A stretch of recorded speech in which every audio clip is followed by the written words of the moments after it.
আসসালামু আলাইকুম। আগামী ৪ থেকে ৫ দিনের ভিতরেই ঘোষণা হতে যাচ্ছে নির্বাচনের তারিখ এবং প্রধান উপদেষ্টা নিজেই নির্বাচনের তারিখ ঘোষণা করবেন। সকল দলগুলোই এখন নির্বাচনের তারিখ নিয়ে যে একটা দ্বিমত বা মতামত ছিল, এটা অবসান ঘটতে যাচ্ছে।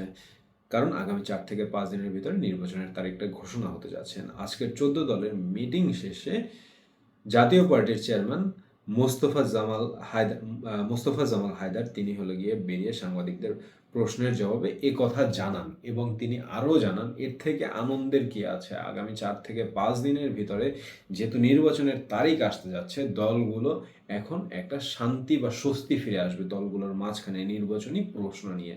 এখন থেকে শুরু হবে আমাদের নির্বাচনী প্রতিদ্বন্দ্বিতা বা মাঠের লড়াই। তার জন্য এখন আমাদের প্রস্তুত হতে হবে। নির্বাচনের তারিখের অবসান ঘটতে যাচ্ছে। এখন প্রশ্ন হলো, নির্বাচনের তারিখ আমরা যে ছাত্রদের যে আশা ছিল যে ২ বছর ৩ বছর ডক্টর ইউনূস সরকার ক্ষমতায় থাকবে, এখন বর্তমানে নির্বাচনের জন্য বাংলাদেশ প্রস্তুত না। নির্বাচনের জন্য যেহেতু প্রস্তুত না, এই কথা ছাত্রদের ছিল এবং ডক্টর ইউনূস কি ছাত্রদের উপর থেকে ভরসা হারিয়ে ফেলেছেন? হয়তোবা।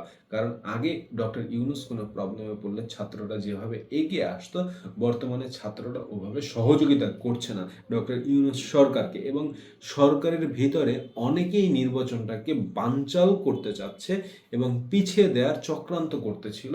এটা ডক্টর ইউনূস নিজেই প্রেশারটা ফিল করতে পারতেছিলেন বা অনুভব করতে পারতেছিলেন।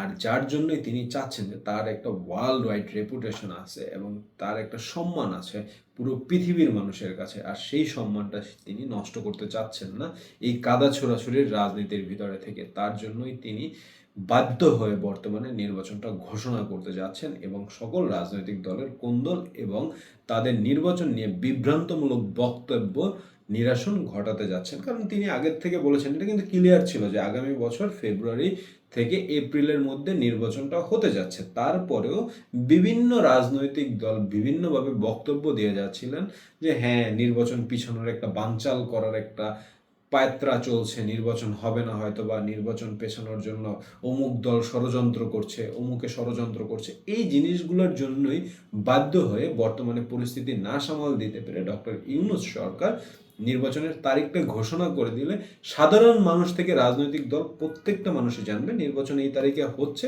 তার মানে নির্বাচন পেছানোর আর কোনো পায়ত্রা বা নির্বাচন পেছানোর কোনো ষড়যন্ত্রের কোনো প্রশ্নই আসে না। এখন তোমরা নির্বাচনের জন্য প্রস্তুত হও।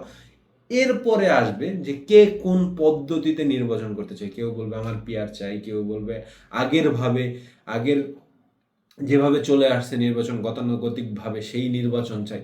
এ নিয়ে একটা দ্বন্দ্ব চলবে এরপরে। ঠিক আছে? এরপরে ইউনূস সরকার বলবে আমি এর মধ্যে নেই, তোমরা এবার সমাধান করো নিজেদের ঐক্য, জাতীয় ঐক্য বৈঠকের মধ্যে এটা সমাধান করে আসো। যাই হোক, ভিডিওটা ভালো লাগলে লাইক, শেয়ার এন্ড সাবস্ক্রাইব করবেন পরবর্তী ভিডিও দেখার জন্য।